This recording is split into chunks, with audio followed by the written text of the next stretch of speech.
السلام علیکم ورحمۃ اللہ وبرکاتہ۔ بسم اللہ الرحمن الرحیم۔ ناظرین، آپ کو اس بات کا علم ہوگا کہ جیسے ہی یہ اب رمضان المبارک کا مہینہ گزر رہا ہے تو اس کے بعد اللہ پاک امت مسلمہ کو خوشی کا دن دیتے ہیں، یعنی عید الفطر، بلکہ دو تہوار ہے اور عید الاضحیٰ۔ تو ناظرین، کچھ لوگ آپ دیکھیں گے، کچھ لوگ آپ مسائل کے اندر دیکھیں گے عید الفطر عید الاضحیٰ کی نماز پڑھاتے ہیں امام ابو حنیفہ کے طریقے کے مطابق۔ تو ناظرین، جب نبی پاک صلی اللہ علیہ وسلم کی حدیث آ جائے تو کہیں بھی جانے کی ضرورت نہیں ہے۔ تو ناظرین، جیسا ہم آپ کو قبل اس سے کہ ہم بات کریں، آپ کو مرزا علی انجیری کی ویڈیو دکھاتے ہیں کہ آخر عید الفطر اور عید الاضحیٰ کی نماز کیسے پڑھنی چاہیے، تو نبی پاک صلی اللہ علیہ وسلم کا طریقہ کیا تھا، تو وہ ہم ویڈیو دیکھتے ہیں، تو پھر انشاءاللہ اسی حوالہ سے ناظرین ہم بھی گفتگو کریں گے۔ تو آئیے ناظرین مل کے ویڈیو دیکھتے ہیں۔ کے اندر عید کی نماز پڑھنا سنت ہے۔ 11ویں حدیث جامع ترمذی سنن ابن ماجہ میں ہے، صحیح سند کے ساتھ سنن ابی داؤد کے اندر ہے 1151، مشکات میں 1441 ہے۔ مشکات والی سند ضعیف ہے، لیکن اس کے فٹ پہ شیخ زبیر صاحب نے ابو داؤد 1151 کا حوالہ دیا ہے کہ نبی صلی اللہ علیہ وسلم نے نماز عیدین میں پہلی رکعت میں قرات کرنے سے پہلے 7 تکبیرات اور دوسری میں قرات سے پہلے 5 تکبیرات کہیں۔ یہ 6 تکبیرات کوئی ثابت نہیں، یہ 12 تکبیرات ہیں۔ 12 ہم تو 6 کے اوپر بھی خوش ہیں، چلو کسی بہانے رفع الیدین کرتے تو ہر سال بعد نہ انہیں پیچھے پڑھ بھی لیا کرو۔ بعض لوگ پوچھتے ہیں جی حنفیوں کے پیچھے پڑھ لیں اور کوئی آپشن نہیں، پڑھ لیا کرو جناب۔ اور وہ جو 6 کر رہے ہیں نا، 6 دفعہ چلو رفع الیدین کرتے ہیں، کم از کم وہ خود شرم تو محسوس کریں گے جو کہتے ہیں جی بت رکھ کے آتے تھے اس لیے رفع الیدین ہوتا تھا۔ اب ان بے شرموں کو پتہ چلے گا کہ عید والے دن تم نے بھی بت رکھے ہوئے ہیں، ٹھیک ہے۔ اور دوسری طرف سیلفی ضد میں آئے ہوئے ہیں، وہ کہتے ہیں جی عید کا جو رفع الیدین ہے یہ نہ بھی کرو خیر ہے۔ انہوں نے کہا تسی کرتے ہو تو پوچھ لیتے ہیں۔ ہاں، شیخ البانی کا فتویٰ ہے، وہ کہتے ہیں جی عید اور جنازے کی تکبیرات کے ساتھ رفع الیدین کوئی نہیں۔ اور یہاں بھی ایک مولانا صاحب عید سے پہلے کہہ رہے تھے آج کوئی نہ بھی کرے خیر ہے، کیوں بلکہ ان کا بس چلے نا یہ عید والا رفع الیدین ختم کرا دیں کہ چونکہ حنفی کر رہے ہیں اس لیے ختم کرو۔ انہوں نے کیوں کیتا ہے، ٹھیک ہے نا۔ تو بھائی عید کا رفع الیدین ہو، نماز وطر کا رفع الیدین ہو، ہم تو سجدہ تلاوت سے پہلے بھی رفع الیدین کے قائل ہیں۔ میں وہ حدیث بھی بتا دیتا ہوں، سنن ابی داؤد کے اندر موجود ہے، مسند احمد میں بھی موجود ہے، سنن ابی داؤد میں 722۔ ابن عمر کہتے ہیں کہ نبی صلی اللہ علیہ وآلہ وسلم ہر اس تکبیر کے ساتھ رفع الیدین کرتے تھے جو وہ رکوع سے پہلے کیا کرتے تھے۔ اور امام بیہقی نے اس سے رزلٹ نکالا ہے اہل سنت کے ائمہ میں سے کہ رکوع سے پہلے جتنی بھی تکبیرات آئیں گی ان میں رفع الیدین ہوگا، کیونکہ ابن عمر کہہ رہے ہیں رکوع سے پہلے جتنی تکبیرات ہوتی تھی، چاہے نماز شروع کرتے وقت تکبیر ہے وہ بھی رکوع سے پہلے ہے۔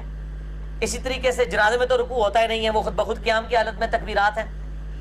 اسی طریقے سے نماز وطر وہ رکوع سے پہلے ہی آپ نے کرنا ہوتا ہے، مسئلہ نمبر 130 میرا دیکھ لیں۔ رکوع کے بعد تو بدعت ہے اگر کوئی دعائے قنوت پڑھتا ہے رکوع کے بعد، قنوت وطر والی جو قنوت نازلہ ہے وہ سنت ہے، مسئلہ نمبر 130 میں نے بتایا، اس میں بھی آپ رفع الیدین اللہ اکبر کہہ کے دوبارہ ہاتھ باندھ کے دعائے قنوت پڑھیں۔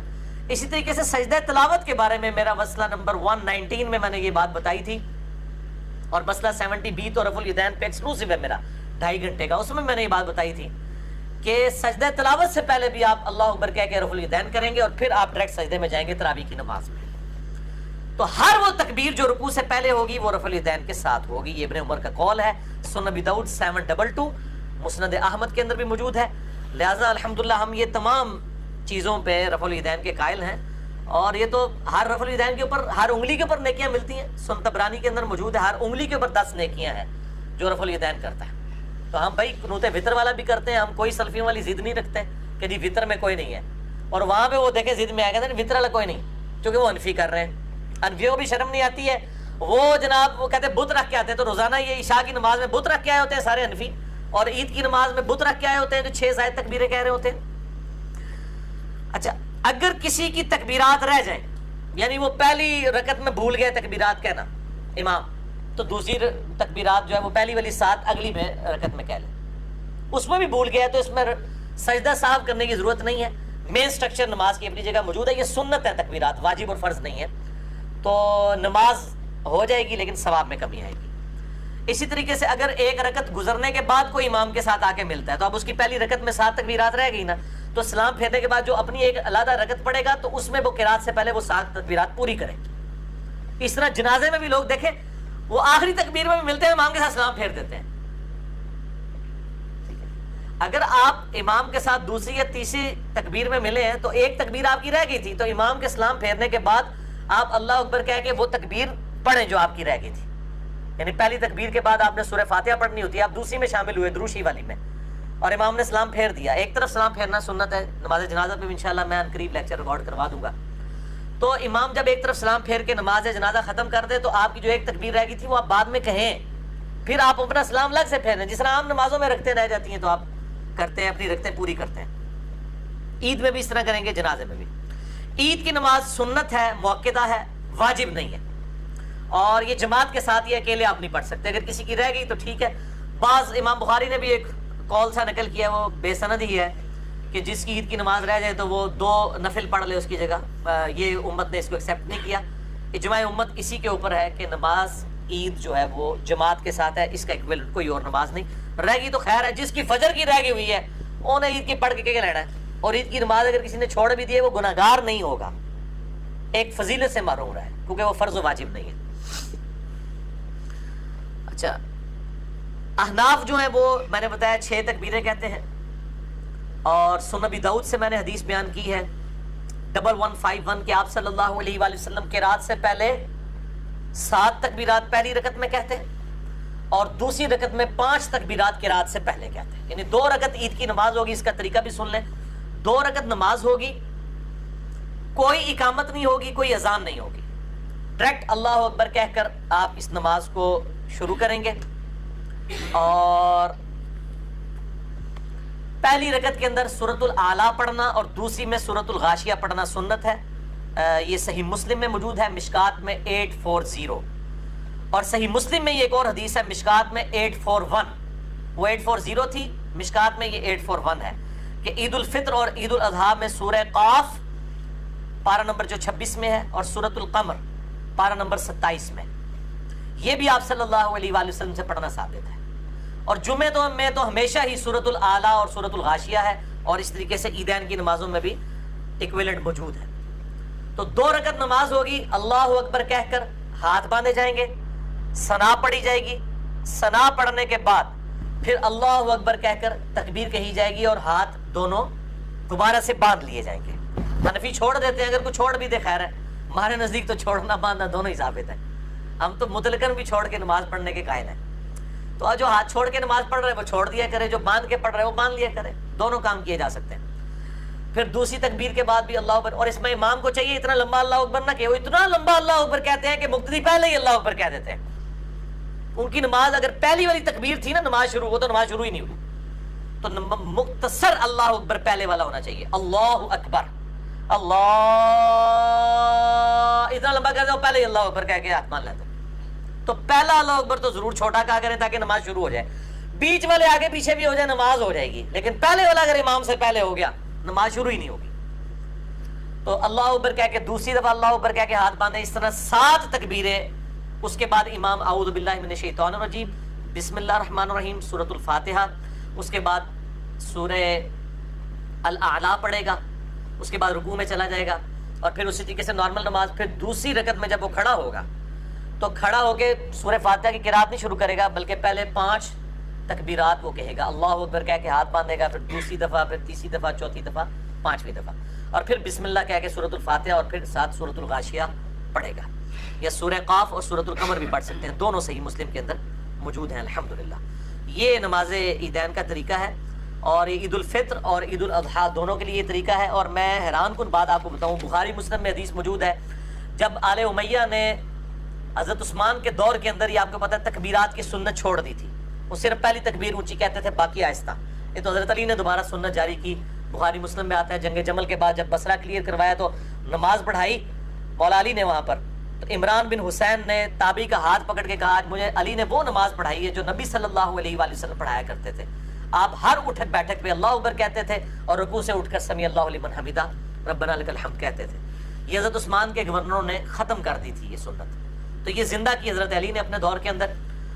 اور پھر آل امیہ ضد میں جب یہ کام کرتے تھے، بخاری مسلم میں آتے ہیں حضرت ابو ہریرہ پھر کہتے تھے اللہ کی قسم آل امیہ کے لوگوں کو، میں تم سے زیادہ نبی صلی اللہ علیہ وآلہ وسلم کی نماز سے واقف ہوں، میں نے وفات تک آپ کے ساتھ نمازیں پڑھی ہیں. آپ صلی اللہ علیہ وسلم اپنی وفات تک نماز کا آغاز اللہ اکبر سے کرتے ہیں, رکوع میں جاتے ہوئے اللہ اکبر کہتے ہیں, رکوع سے اٹھ کر سمیع اللہ لمن حمیدہ, ہر اٹھک بیٹھک پہ اللہ اکبر کہتے تھے سوائے رکوع سے اٹھتے وقت وہ سمیع اللہ لمن حمیدہ.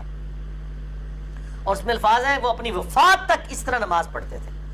یہی حضرت ابو ہریرہ جو وفات تک حضور کو نماز پڑھتے ہوئے دیکھتے رہے, ان سے صحیح سند کے ساتھ, اور سند بھی گولڈن چین ہے. الموطا امام مالک کے اندر حدیث کی پہلی کتاب روح ارض پہ گولڈن چین ہے. حضرت ابو ہریرہ کے پیچھے امام نافع نے پڑھی ہے. نافع عبداللہ بن عمر کا شاگرد ہے اور امام ہے, اور نافع سے امام مالک نے بیان کیا. سند کی ضرورت ہی نہیں پرکھنے کی, کوئی صحیح ضعیف والا چکر ہی نہیں ہے. امام مالک کہتے ہیں کہ میں نے نافع سے سنا, اور نافع کہتا ہے کہ میں نے ابو ہریرہ کے پیچھے عید کی نماز پڑھی تو انہوں نے پہلی رکعت میں قرات سے پہلے 7 تکبیرات کہیں اور دوسری رکعت میں قرات سے پہلے 5 تکبیرات. گولڈن چین الموطا امام مالک میں. امام ابو ہریرہ, یہ امام حنیفہ یا امام شافعی, امام احمد بن حنبل, امام شافعی یا امام مالک اور امام بخاری امام مسلم نہیں, امام ابو ہریرہ. اور آج بھی ان دونوں استاد شاگردوں کی قبریں جو ہیں وہ ساتھ ساتھ ہیں. بقیہ غرقد میں امام نافع کی جو قبر ہے نا, اس کے بالکل پیچھے جو ہے امام مالک کی قبر ہے. دونوں قبریں ساتھ ساتھ ہیں, استاد شاگرد. اور امام مالک کے استاد ہیں امام نافع. امام نافع اور امام مالک کی قبریں جو ہیں وہ ساتھ ساتھ ہیں بالکل بقیہ غرقد میں. اور امام نافع شاگرد ہیں عبداللہ ابن عمر کے, اور وہ کہہ رہے ہیں کہ میں نے حضرت ابو ہریرہ کے پیچھے نماز پڑھی ہے عید کی. الموطا امام مالک میں عید کی نماز کا چیپٹر کھول لیں اور دیکھ لیں کہ یہ 12 تکبیرات ہی ہیں. پوری دنیا کے اندر 12 تکبیرات ہیں سوائے حنفیوں کے. تو میں کہتا ہوں چلو یہ 6 بھی ہیں, ان کے ساتھ پڑھیں تو آپ 6 کے ساتھ بھی شکر کریں. انہوں نے رفع دین تو کسی معنی کیتا ہے یار, ضد چھڑی ہے اپنی, تھوڑا انہوں نے بھی رحم کھاؤ تو پڑھ لیا کریں, کیونکہ سنت ہی ہے, ظاہر ہے کہ فرائض نہیں ہے. بیسک سٹرکچر جو ہے نماز کی وہی ہے. جی ناظرین, آپ نے ویڈیو ملاحظہ فرمائی. تو خیر ناظرین, ساری گفتگو تو آپ نے سن لی کہ سنن ابو داؤد کے اندر بھی حدیث ہے, جیسا کہ انہوں نے مرزا علی انجیری نے بتا دی ہے. تو یہاں پہ میں ایک حدیث پڑھنا چاہتا ہوں. تو یہ مسند احمد کی حدیث ہے. تو نبی پاک کی حدیث کے عن المقدام رضی اللہ تعالیٰ عنہ قال قال رسول اللہ صلی اللہ علیہ وسلم ترکت فیکم امرین لن تضلوا ما تمسکتم بہما کتاب اللہ و سنت رسولی. حضرت مقدام اس حدیث کے راوی ہیں. تو فرماتے ہیں کہ نبی پاک صلی اللہ علیہ وسلم نے فرمایا کہ میں آپ کے امت مسلمہ کو یعنی آپ کو 2 چیزیں دے کر جا رہا ہوں. ترکت فیکم امرین, نمبر 1 اللہ کی کتاب, اور نمبر 2 سنت رسول یعنی قرآن اور نبی پاک کی حدیث. جب تک آپ اس کو تھامے رکھو گے کبھی بھی آپ گمراہ نہیں ہو سکو گے. تو ناظرین, ایک اور حدیث ملتی ہے. نبی پاک صلی اللہ علیہ وسلم نے فرمایا کہ جو بندہ قرآن حدیث کو پکڑے رکھتا ہے کل قیامت والے دن وہ نبی پاک صلی اللہ علیہ وسلم کے حوض کوثر پہ جا کے نبی پاک کے ہاتھوں مبارک سے حوض کوثر کا جام بھی پیے گا. تو ناظرین دعا کریں اللہ پاک ہمیں نبی پاک صلی اللہ علیہ وسلم کے طریقے کے مطابق, نبی پاک کی شریعت کے مطابق اللہ ہمیں زندگی گزارنے کی توفیق دے. اور یہ بھی دعا کریں اللہ پاک ہمیں 5 وقت کا پکا اور سچا نمازی بنا دے. اور جتنے بھی اس دنیا کے اندر بے اولاد ہیں, اولاد کی وجہ سے پریشان ہیں, تو ناظرین دعا کریں اللہ پاک سب کو نیک نرینہ صحت تندرستی والی اور صالح صحت تندرستی والی ایمان والی لمبی زندگی والی اللہ پاک اولاد عطا فرما دے. جزاکم اللہ خیرہ. السلام علیکم ورحمۃ اللہ وبرکاتہ.